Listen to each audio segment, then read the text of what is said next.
kids. Glad you're back with us. And those of you who have been following along as we've been doing this celebration, this month-long celebration of the author Charles Frazier, thanks for joining us. We're moving on now from Nightwoods, and we're going to talk about the historical fictionalized retelling of Varina Davis's life in Charles Frazier's novel Varina.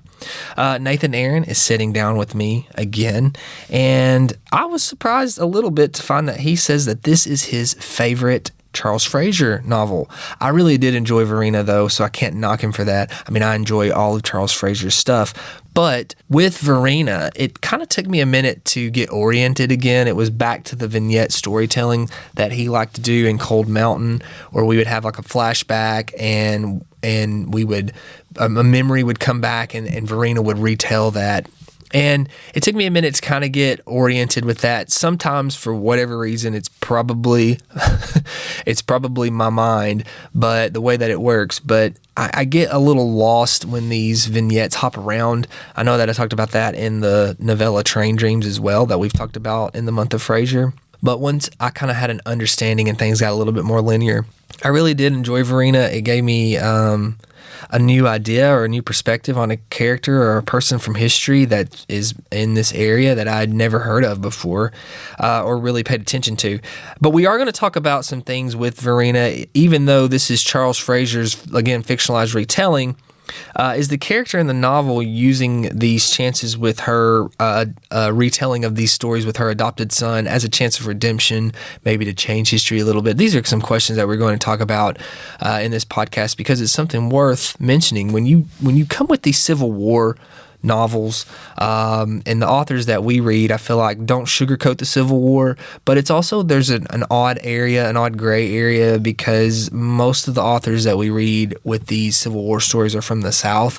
And so, we have to step around lightly, because obviously the part of the Civil War with slavery and the treatment of African Americans is not something that we're proud of in the South. And so how do you tell that story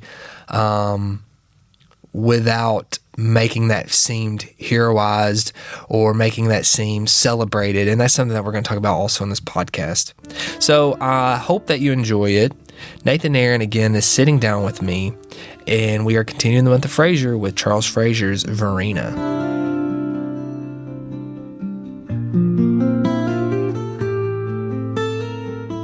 Varina is about Jefferson Davis's wife, and basically she meets an adopted son, I guess. Is that how you would describe? Yeah. And it's a retelling of I feel like their runaway, more or less, from the Union soldiers, but also kind of some backstory to her meeting Jefferson Davis and him becoming president. So is this your favorite Charles Frazier book? Yeah. How come? I would say so. I don't know, something about the story. I think we mentioned this maybe the last time we talked about Nightwoods. Like, it seems like you always have like books that were, when it comes to like wartime, that are during World War II or the American Revolution, you don't see as like, I'm sure there are plenty, but I've just not read as many things about during the Civil War. Mm-hmm. So, and I think that it was just something, I don't know if it was just the time, like, sometimes it's the right time to read a book, and that one just stood out. Just hit right. Yeah. Just got you in the feels. What were some of your favorite parts about Varina? I know that I enjoyed reading it. I think for me, I enjoyed a lot about when they were kind of like in the wagon getting away, Yeah. But I didn't know if you had like certain parts that were your favorite or not. I mean, that was like, you'd think that had to be a scary time. Like when you like just think about what they're running from, and like, what being prisoners of war. And I think we mentioned before that it was kind of, and I think we'll get into this a little bit later, about like the non-linear timeline. Yeah. And going around. But it was tough at times, like to follow that, but at the same time, I kind of liked. After a while, I kind of got in the flow once I figured out who was talking and where you were going. That it was interesting and just I don't know, just I guess her reminiscing and not really in a great way, but like she was still like just remembering the stuff that happened. I liked her interactions with Jimmy. Yeah. So. Yeah, the good memories they had. I don't know how to phrase this. There were times that I was reading it that I kind of felt like that. Is Varina a reliable narrator? Do you know what I'm saying? There were times that I was wondering about that because I know that it was like after the fact, after the Civil War. And I just wondered, was she trying to portray herself as more sympathetic? Does that make sense? Yeah. How did you feel about that? I think that that's definitely possible. I think that's just what we do. Yeah. I just think that's what humans do. And especially when you were going through a period in history as divisive as that was, looking back, that you don't want to be caught like on the wrong side, right, yeah. like the losing side. And I think she said one point in the book, the right side won. Mm-hmm. But I mean, I definitely would feel that she could, I don't know, she didn't, it's like she was part of that time and didn't condone it, but at the same time lived in it and didn't just completely like separate herself from it. So I mean, I could see that that she was kind of speaking out of both sides of her mouth, saying one thing and then doing another. I just didn't know like if I kind of felt like she was almost getting like a free pass in a sense. Do you know what I'm saying? Because Jefferson Davis was hunted down, like they were trying to get him, which he ended up surviving in a sense, and they lived in Mississippi. But I just didn't know she kind of made herself seem like a victim, you know, and I don't know. I mean, we've talked a lot about how Frazier really researches his stuff, but I just didn't know if this was, like I said, just a case of her trying to, especially telling Jimmy Limber, you know, I was not for what was going on. I don't know. Sometimes to me, I was kind of like, well, this is a very convenient way to retell this. Yeah. Well, kind of like I said, I don't think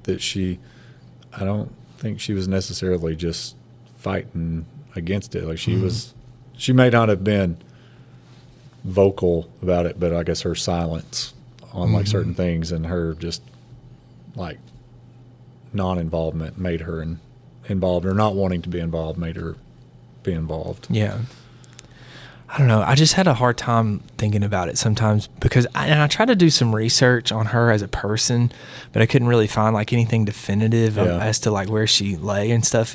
But I know that there's got to be something out there because, like I said, I feel like, I mean, Frazier researches his stuff so thoroughly. Well, and I think you had a question in here. Maybe not. Let me see. About can we take this as like fact? Yeah. Well, no, but like unless you've got like, well, even like journal entries, it's not going to be 100% truth. But you know, I think it was it Twain that said, "Truth is stranger than fiction." Sometime, but like fiction with this, just because it's fiction doesn't mean it's not real. Or it's like the message isn't true. I guess would be more so. So sometimes like the fictional accounts are just as real as what like nonfiction. Right. Yeah. Well, it's got to be rooted in some fact, you know, like we said, the way that he researches things, because I feel like that's a bold step to fictionalize someone's life, you know, so he's definitely had to put in the work for it. Which, how far apart is this from? I think it's like a few years, 6 or 7 years. And that was kind of typical. So, I mean, he's definitely spending time researching. Yeah, which has got to be his professor background for sure. Do you think that she is a sympathetic figure? I mean, if you go back to what you said with her being unreliable, or whether or not she was reliable, I mean, he kind of, I think she wants to paint herself that I think so that too. way some. And so, I mean, probably not. because she was still kind of like what I've said a couple of times. She was still there. Yeah. And wasn't like fighting against it. She was fine during that like time, or at least not speaking out about it. Yeah. If she was against slavery and everything that was going on. Do you think that she might have been a victim, though, I guess, of her time period? Like, I'm sure it wouldn't have been very accepted of a woman to speak out, you know? Yeah.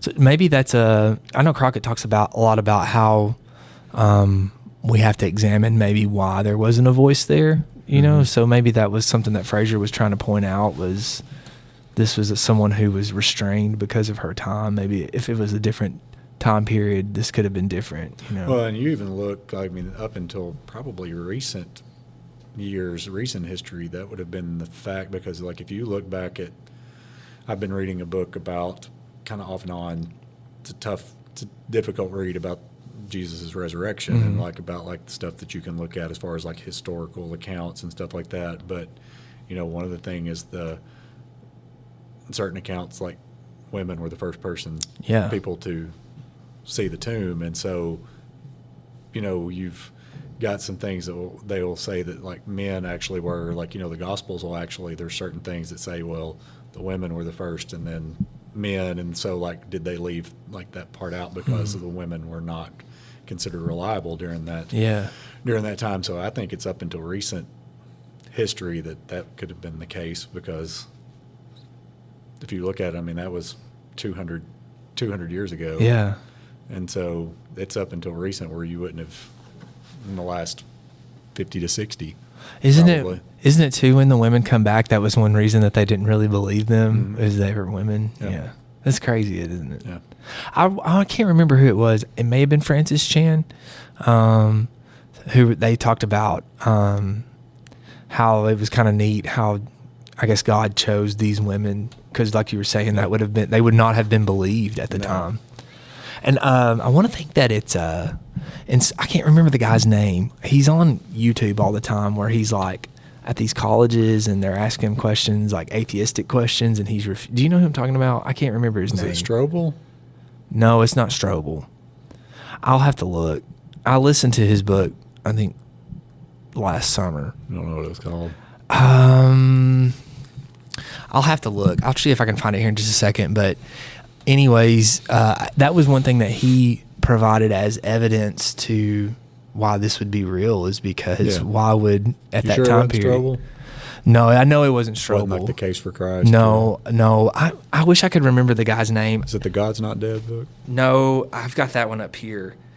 It's all the ones but the ones I'm mentioning. Right. Frank Turek. Have you read any of his stuff? Yes, but not that one. Stealing from God. That's what this was. Yeah, I've not read that one. Yeah, I've seen one of his cases be that. So that book was okay. It was kind of it and God's Not Dead. If you've read that, are about the same thing. So yeah, but he gets really personal towards some of the atheist people, as opposed to like in God's Not Dead. Yeah. So, but as far as her being sympathetic, I think that probably was, but it was too late. Like it was way too far after the fact. Like, you know, she was like enjoying like being the wife of the Confederate president and like the lifestyle that came along with, and I guess in the luxury, and then you didn't see her sympathy until later. That's what I was saying. I feel like it was kind of convenient, you know. Oh yeah, I didn't agree with that, but didn't she? She lived or did things around New York with was it Ulysses Grant's wife or one of those? Yes, I think. Yeah, I think it was. Yeah, because they were talking about how controversial it was and how the South did not like that at all. Yeah. So I don't know, maybe, but I don't know. It just makes you think. Like, was she trying to maybe control her narrative a little bit more? Because Jefferson Davis was kind of out of the picture at that time, and he may have passed away by the point of the book where she's retelling the story. But then he was living with that woman, remember? So I don't know. That was kind of a strange. Yeah. Have you seen the house that they were living in?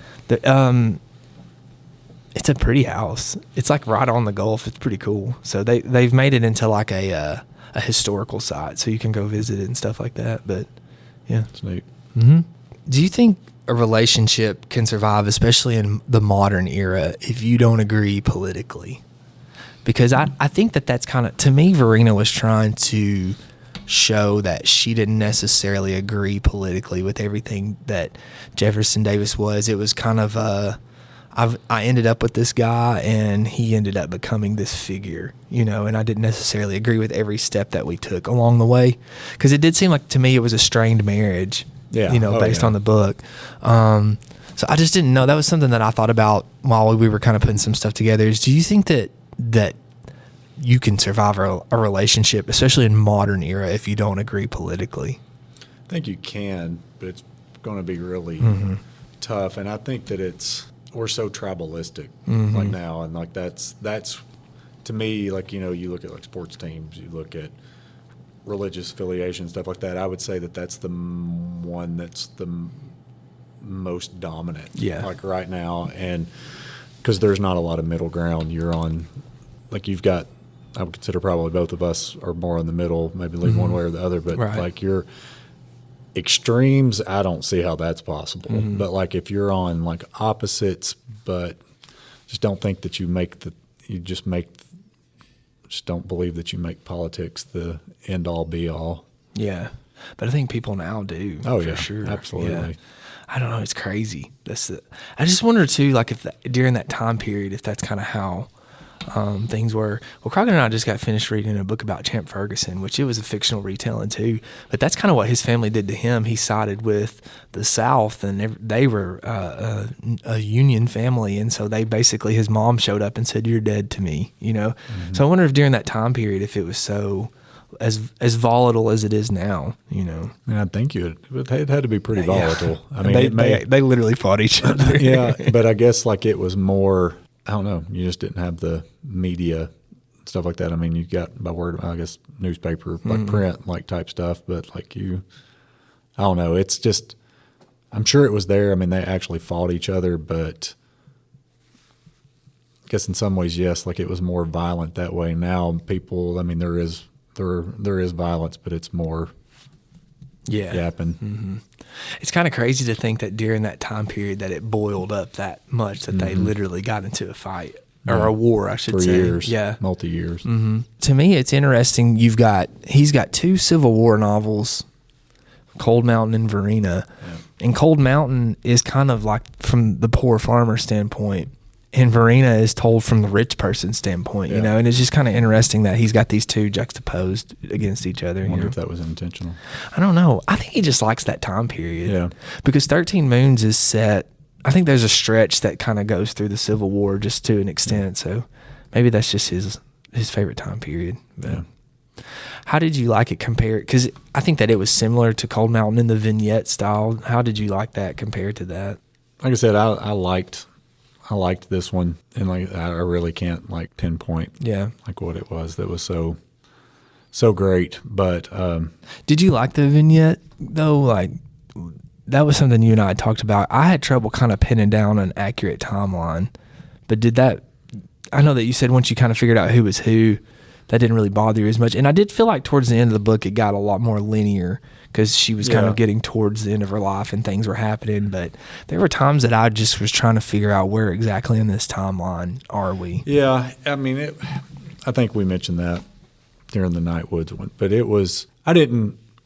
I know if you read like some reviews and stuff like that, I think that that's some things that people like complain about. It doesn't necessarily bother me with like the nonlinear plot or like stuff. But like I said, it did kind of work itself out more in the later chapters. Yeah.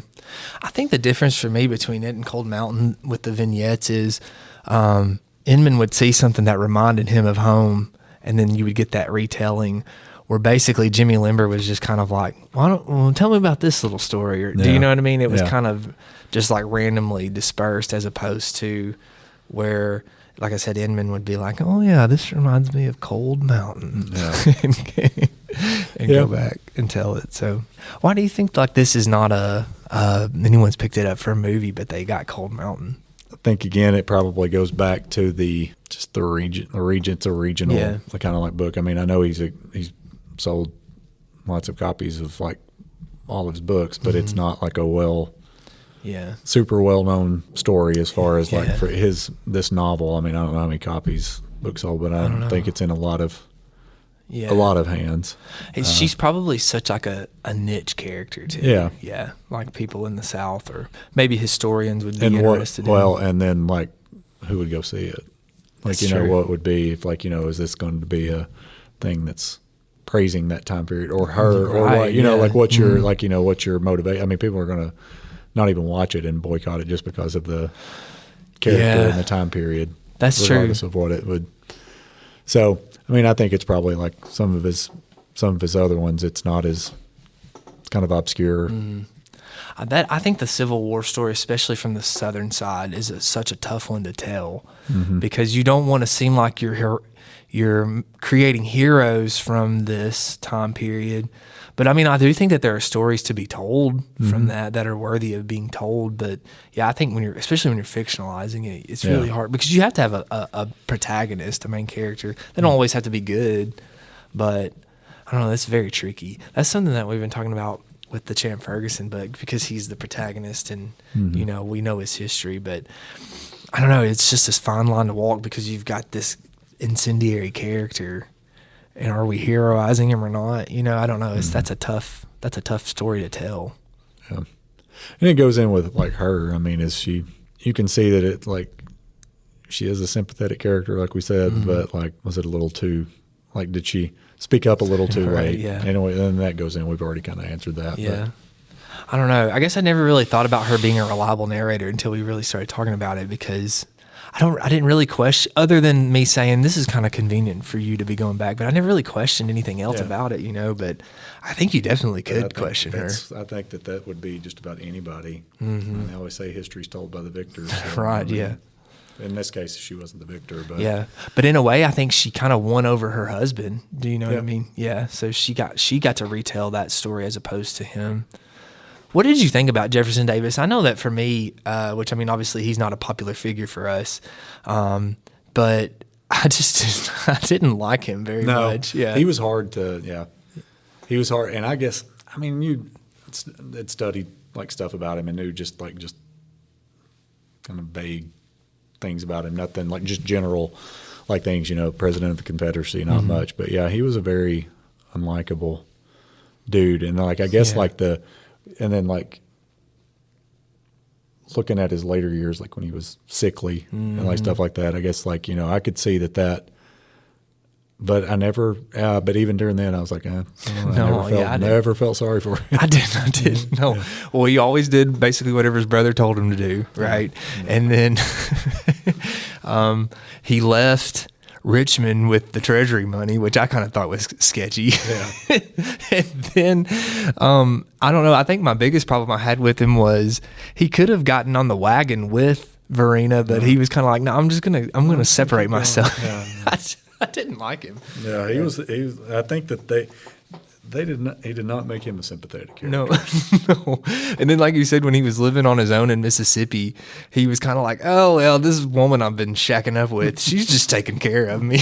I don't actually live in the house with her or whatever else. So, yeah, I didn't like him, but I don't know. I went to the scenes that Frazier described where Varina would talk about how she basically had to force herself to find him handsome, and then I went back and found their marriage photo. I was kind of like, okay, yeah, I get that. Yeah. Have you ever seen it? I did not. I'll see if I can pull it up really quick.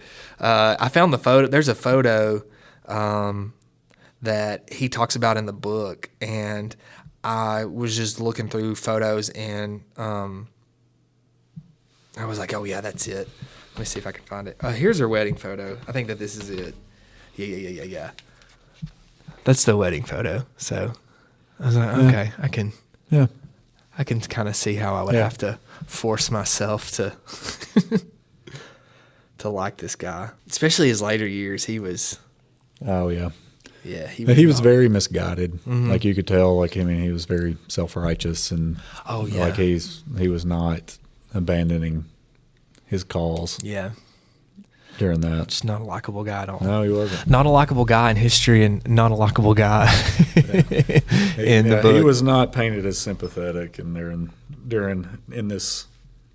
history or this novel. Yeah, no. Old Jeff Davis. Yeah. It's crazy how many like schools and stuff are named after. You know, it's weird. Like up where my sister used to live in Virginia, like, you know, Route 1 in that area in Virginia is called Jeff Davis Highway. Oh, Jefferson Davis Highway. So it's still like, you know, that's near D.C. Like, you know, like, so yeah, that's crazy. I don't know how I feel about that. Do you know what I mean? Yeah. That's another. I don't know how I feel about that because it's a part of history. Yeah. But at what point are you celebrating it? Do you know what I mean? Like, yeah. That's, I don't know. That's where you don't want to erase it. It doesn't deserve to be erased. That doesn't make it go away. Right. Yeah. But I get at the same time, you don't want to memorialize it. No. Yeah. It makes me, I don't know. Yeah.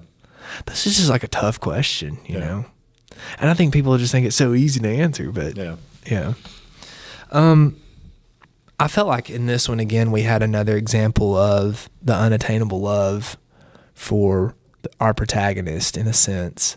Because we can go back through it. Inman trying to go back and get his, and then 13 Moons, which that's the only one you've not read, right? Yeah. Yet, so I'm in the dark on that one. 13 Moons, Will Cooper and Claire. And then in the Nightwoods, we've got the two characters in that. And then in the Trackers, we've got where he's chasing after her for her love, basically. I don't know. I just think it's kind of weird that we've got this. Not weird necessarily. I guess that's an author's. Sometimes authors do that. I know.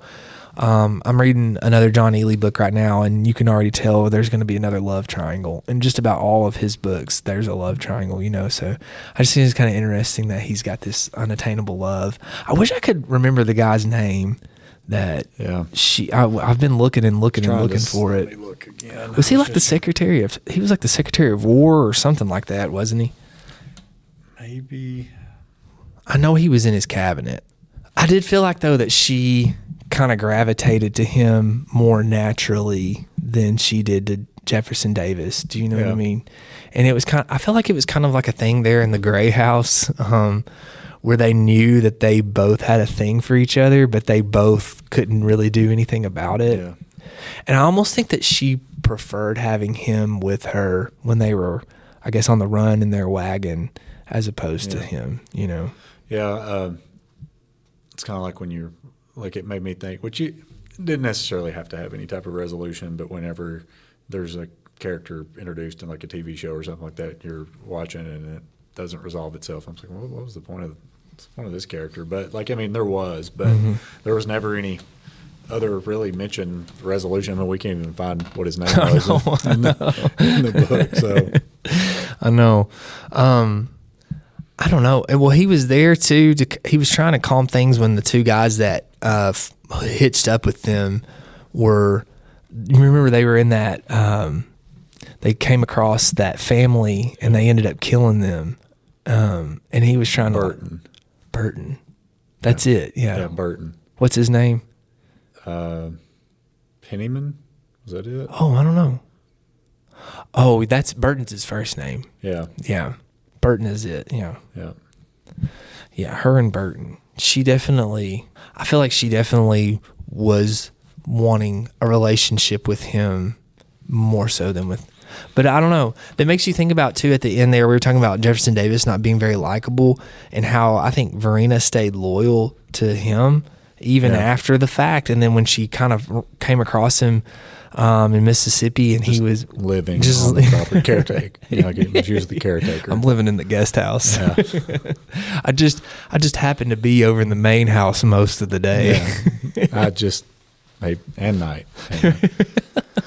But that theme, like, it was, you even look at like, you think of like the unattainable love was just like between her and Jeff or her and she and Burton, whatever. But like, it was also, most of like it was with her kids too. Mm-hmm. I mean, because, a lot of them died. Like she never had any type of really relationship, and as a mom, it's like she would want that. Mm-hmm. Yeah. And so I want to think too, you say that and it reminds me when I was reading it, it made me think too when we were talking about can we trust what she's saying. I think that was part of the reason she really wanted to have a relationship with Jimmy Limber is because she was missing her kids. And I mean, I want to think that is true, that she considered him one of their kids, Yeah. you know? So I think that's why she was willing to sit and take the time with him, as she was trying to get that connection back. Yeah.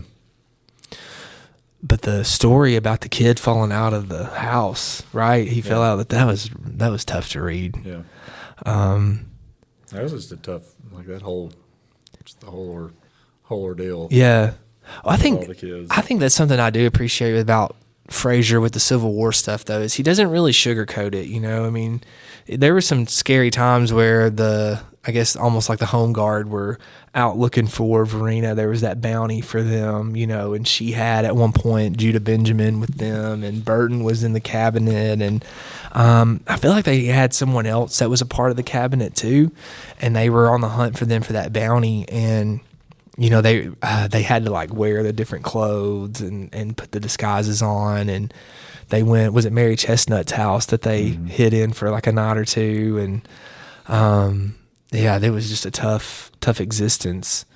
But it kind of reminded me again of that journey that Inman took. Well, we talked about that in the Cold Mountain podcast, how rough that was for him and all the obstacles to take. So I do appreciate that Frazier doesn't romanticize it, I guess, to an extent, you know, because I think a lot of people in our region want to romanticize the Civil War. Absolutely. Yeah.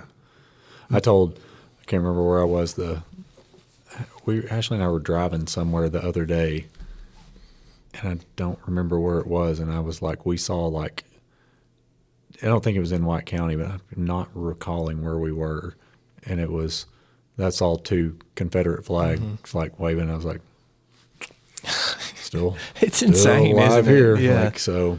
Well, there's a car I passed going to church because Got it on the license plate, like the front license plate. Yes. I've seen that one in town too. Yes, we're leaving second service, going to third, and they're coming out, and I think that every time. Going to church with them, nice. To be fair, there's like 1,700 people that go to my church, so there's no telling who all we go to church with. True. True. But no, I mean, I can't. I don't know. I can't get over the people, though, who don't understand why, like, an African American would see that and not get uncomfortable. Yeah. You know what I mean? I can't get my mind past why people. I mean, we've had, you know, it's been a few years, but I mean, it's been a while. I've been at Sparta. We had, you know, like a kid that came at had a flag, like tried to put it in the bed of his truck, you know, and like was like waving it and like didn't see the issue. Yeah. And so, but you know, that comes from parents too. Just ignorance, so, yeah. And allowing it, yeah. Yeah, and I think that, like I said, I think it's been romanticized in this area to an extent. Not to an extent, but yeah, it's been romanticized definitely to where it was like this heroic cause, and that's not really the case. It was not rooted in that, you know. I think that, like I was saying, I think that there were people who got wrapped up in it that didn't want to be in it, but and you don't want to, I guess. But that's all. It's basically all wars, especially during that time. Like you know, you were. I mean, I'll just look at any. Like, there's going to be people that are innocent, I guess, for lack of a better word, that are in the middle of it that are going to be casualties. Yeah, yeah, yeah. Do you like the Civil War over other wars? I know that that's kind of a guy thing. No, I guess I do like, I feel like I gravitate a lot toward World War II stuff. Like, you know, like it's, yeah, I guess because it's not that I'm like romanticizing him or putting him up on a pedestal, but it's amazing and like fascinating how one person like literally like just got so many people. Yeah. Like literally one person got so many people to believe in his cause and like fell into it, like and like so many, like you hear cult members being able to do that on a small scale, but like that was, I mean, millions, like that were able to. And I guess that one's like more like, I guess, fascinating, like that happened, like that so much of that was focused on one particular group of people, and just allowed it, allowed it to happen. So yeah, I think I've said this on the podcast a lot, but Kyle Goff, we read Night with my freshman honors, and I tried to pair it some with Man's Search for Meaning, and Kyle had read that. We'd read that together, and so he read Night, and then he came and talked to my class. We had kind of like a discussion like this in front of the class, and that was something that he said that I'd never really thought about. He was like, the Holocaust, World War II, all of this happens because of one man's choice. Like, he made the choice that I'm going to do that, which ultimately led to other people making one choice of I'm going to follow that. And it is kind of crazy to think about. Well, and you look at like the people allowed it to happen. I don't know if we've mentioned Bonhoeffer's like stuff like during that in his role, but like he literally saw it and was trying to get the German church to not endorse him, and but they endorsed him. And like so then that's why you have like his own, like they had I can't remember the exact names. One of them was like the professing church, and then like Bonhoeffer and them had like another one that was like against him. But like he just had so much power over people. And then, but it was his choice. Yeah. Like, it was one person really caused all that. I know. Have you ever? I know you gifted me in the Garden of Beasts. Have you read it? Not yet. Oh, you need to. I've got it on my. I've got it. It was on sale on my Kindle, so it's on my. If that concept interests you, I mean, Larson steps you through that, how it went, because there are times where in the novel they're kind of very like, I guess, laissez-faire towards Hitler. It's just kind of like, he's a joke, because they didn't think that he would survive, like the Nazi party would survive, that he would like end up getting voted out and all this stuff, and he just like slowly, methodically picked people out and waited for his time, like the perfect timing. I mean, years. It was like right after World War I, World War I, whenever he started like really kind of getting, his 20 years of like he was patient, very methodical. Yeah, it's kind of, I don't know. It's kind of scary, I mean, we talked about how our politics. When you watch what's kind of going on now, it is worrisome when you read that and you realize how one man, like you said, was able to just slowly, methodically pick these things apart until an entire nation was blind to what was going on, And you think about the timing of it, the Depression in Germany was so much worse than it was here.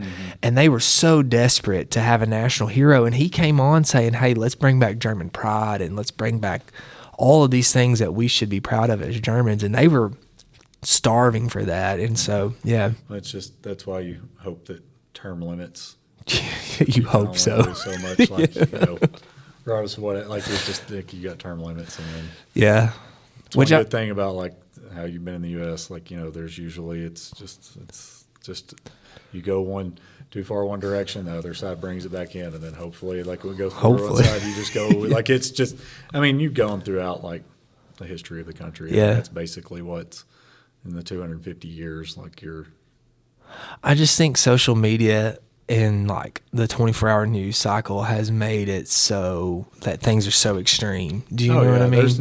There's no moderation in it. Yeah. I mean, and so like I'll read enough to like be like somewhat in the know about it, but like I try not to. I get it. Yeah. On it. You can get wrapped up in it. It's almost like a disease, like a sickness. Yeah, because I don't know. Yeah, no, I get it. Yeah, but you don't keep up with sports anymore. Not much. What do you do? Just read? Yeah. We have been watching. We got caught up on Shrinking. It's a great show on Apple TV. You told me about that with Harrison Ford. Highly recommend it. Yeah. That's how I'll be when I'm 80, if I make it that far. You will. That's how I'll be. I'm going to tell you something. My joints from running right now are hurting. I haven't been running, so mine are not. I know. I thought about that. Friday, I did a long run, and I got home, and I sat in my chair and read, and when I got up, my back was so stiff, and my knees were hurting, and I was getting up going, oh. That's the one thing my nephew and I talked about this weekend. We went up for a wedding, and we spent the night with them on Friday night, and it was like, we both like had trained for that marathon, and we're just like, don't miss that. Yeah. Like I don't know. And I may get back into doing like some 5Ks and something like that. But like I've just been enjoying like getting up in the morning, doing our little class at the Y, and then like some days like doing like getting on the rower, getting on the stepper, getting on the bike, getting on elliptical, almost anything but the treadmill. Like I ran part of my nephew gave us a workout like last week to do, and it required like, he was wanting to do some kind of challenge for like, it was like 45 days until Father's Day. And so you do eat 45 grams of protein, do 45 burpees. I'm out. before 9 a.m. or something like that. Yeah. So it called for like you did 23 burpees, you did a mile run, a mile row, and then 23 more burpees. So you did 46. But to do that, and I did a mile on the treadmill, and I was like, this is terrible. This is awful. Like, I don't know. Like, I'm just not, it is not, the bug has not bit me again right now. So I told Mary Beth I think I probably need to start doing like some yoga or something. I think that's part of my problem is my hamstrings are so tight that my stuff gets hurting. I hate burpees. Are my least favorite workout of all time. They're effective. I hate burpees. When I was at Roan State, have you been in the gym there? No. Okay. When I was at Roan State, our coach, that's kind of when CrossFit was like starting to really get big.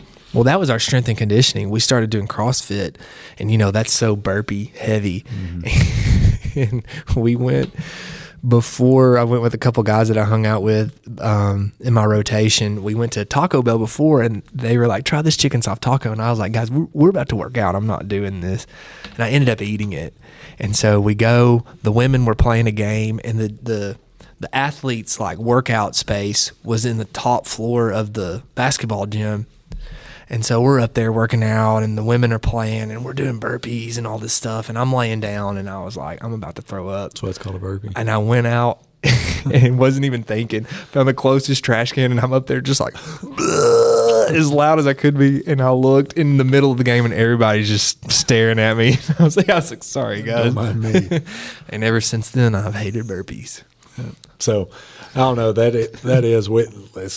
We did a workout Saturday with him at like the gym that he goes to up there in Byrdstown, and it was terrible. But it was you split 4,000 meter row.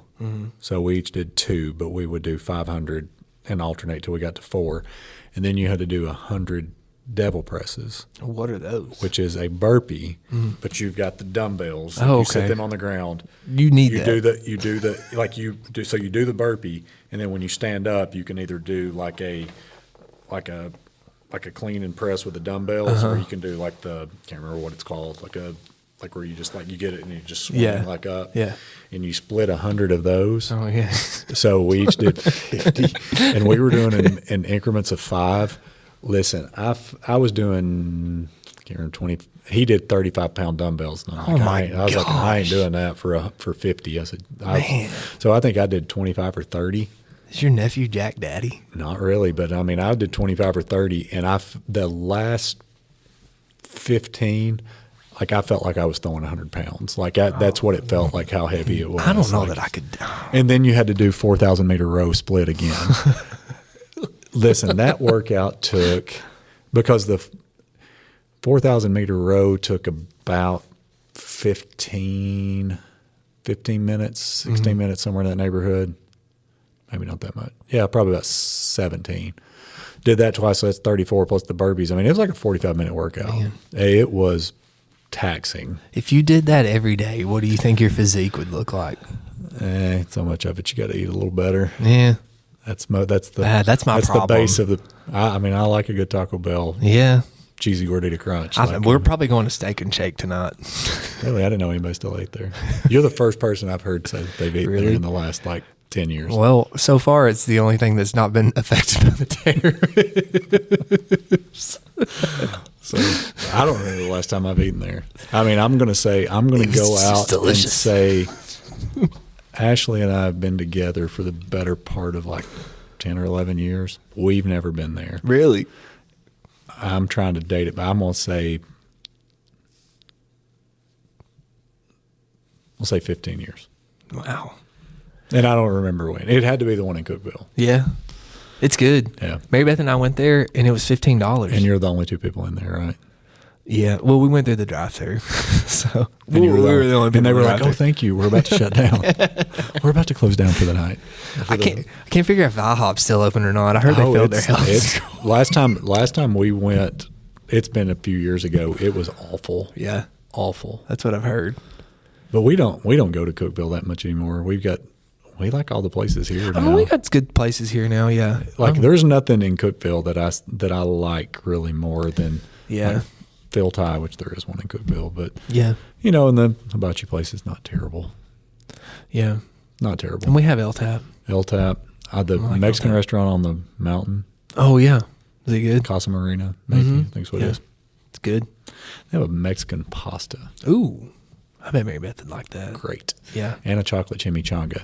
Even greater. Wow. Even greater. What's in that? It's like, the chimichanga is the fried shell, but it's got like Hershey's chocolate like melted like in it, and then they give it with ice cream and they sprinkle it. Oh my gosh. Listen, fantastic. Sierra and Lily brought me some churros from El-Tap today. They didn't bring me any. Well, they don't listen to the podcast, so we could call them out, but they don't listen to it. That's true. All right. Is Daisy a bad character? Is Daisy a bad character from Great Gatsby? No. She's awful. No, she's a terrible person. They're all bad people. Everybody. Yeah. They're all bad people. But I think that's what makes it a good book. We talked about that this morning. Like, sometimes people think that you have to have these characters who are good people. You have to have somebody. There's not. No. I kind of feel sorry for Gatsby. Yeah. Yeah. He's sympathetic. Yeah. Because, he wanted Daisy. Yeah. He did whatever he could to get her. Yeah. So, to an extent, I get it. She's still... She's awful. The terrible person. Is she the worst one of the lot? Yes. You think so? Yeah. Worse than Tom? Yes. Why? I don't know. Tom is pretty bad. Tom's bad. Yeah. The guy that plays him in the movie's so good, too. Oh, he's good. I think everybody was cast pretty well. Oh, I think so, too. Yeah.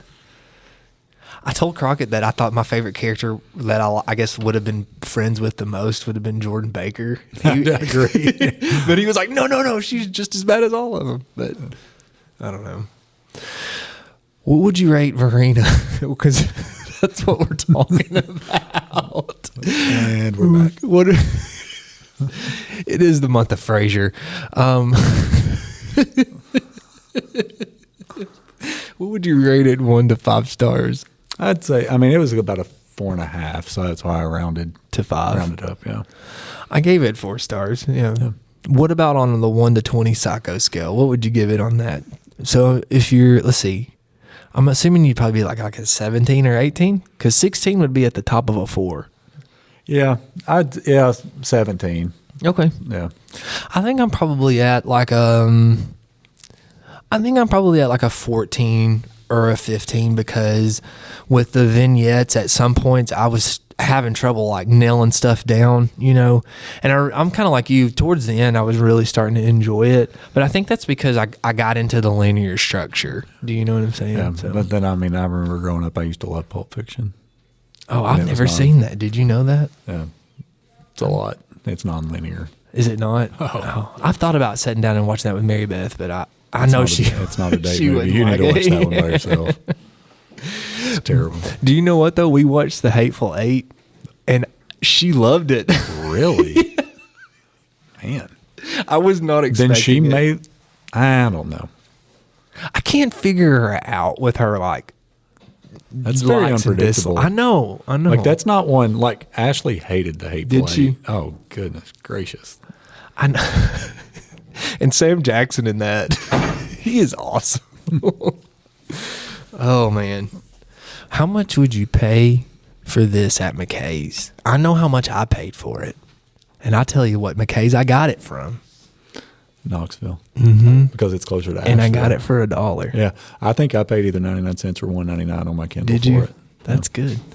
I got it for $1, but when I went and I found it in Nashville, it was like $6 and $7 for the same one.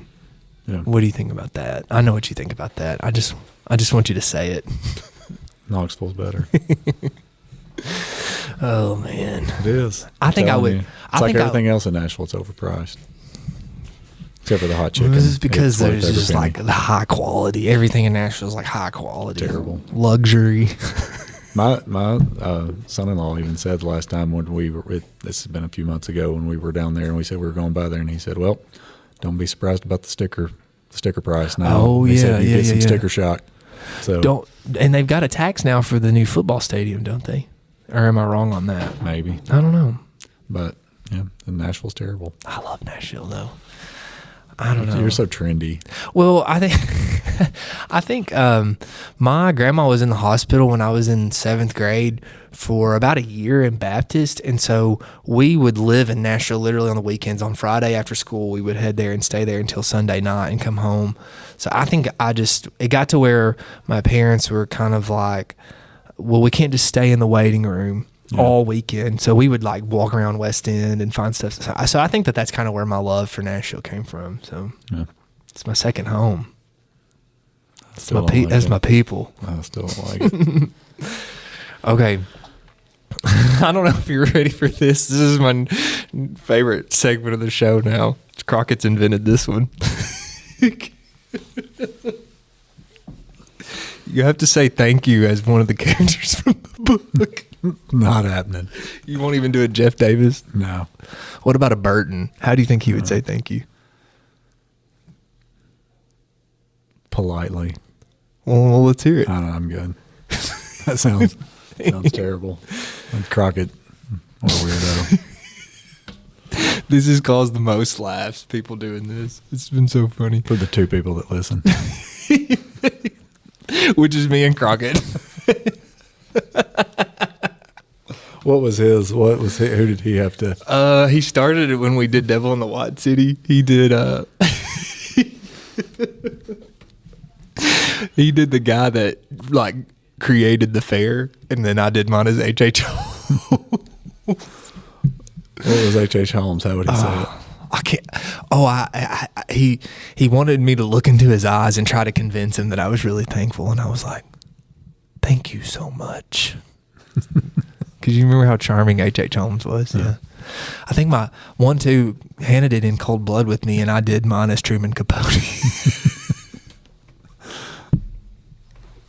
This has been fun. Yeah. Also, Hannah and I did A Night to Remember, and I did mine as Rose when she's on the. Yeah, I'll never do this. Don't even ask. Okay, well, I guess I'll solo this It one. was just like, it's like you. And Ashley, my wife, would know this as well. This has been a few years ago. It reminds me of like we did this like a newlywed game with like when we hadn't been married long at church, and you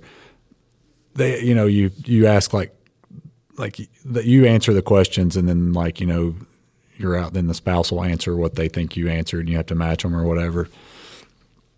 And like we won it, and we'd been married for like a year and only had dated for like a year or two before, so it wasn't like we knew each other pretty well. But there was one is like what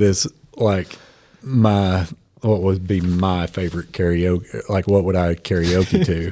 And my response is I would never do that. And so when Ashley they asked her to answer that question, she said nothing. Like no, he would never do that. Like so, yeah, that's not happening. Okay, that's how I take the same stand as I do with karaoke. That's okay. It's okay. You can do two. I'll do two.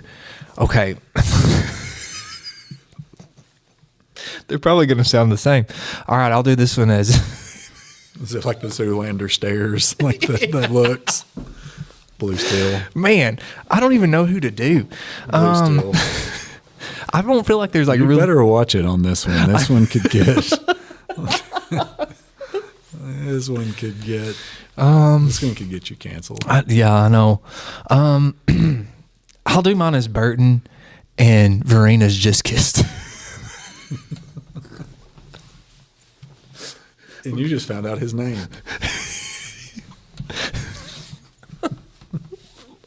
I really am thankful for this segment of the show. It's so funny. Okay.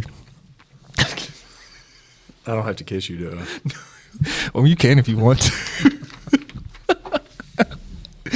Okay. Thank you. I don't know if I can top that one. I don't know. That's it. We'll just let you do it. I was going to do Jeff Davis and just be like, thank you. That sounds about right. I don't even think he would say that. No. I'll do his brother. What are you looking at me like that for?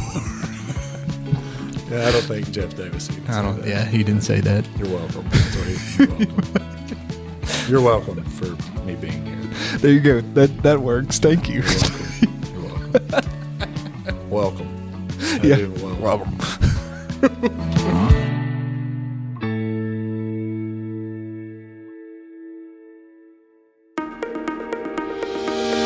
Hey, if you're a fan of good conversations and fresh takes on literature and the kind of school stories that stick with you long after the bell rings, well, I've got a podcast for you. It's called With Honors, and it's where my high school students have taken the microphone, not just to analyze books or talk about our lessons, but to reflect on what we've learned this year, have conversations about what surprised them, how our literature and classroom experiences connect to their real lives.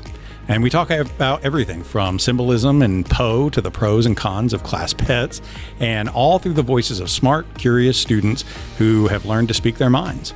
New episodes drop regularly every week, and everyone is a snapshot of what it looks like when students take ownership of their own learning and have a little fun while they're at it. You can find With Honors on Spotify, Apple Podcasts, and our YouTube channel, so check them out.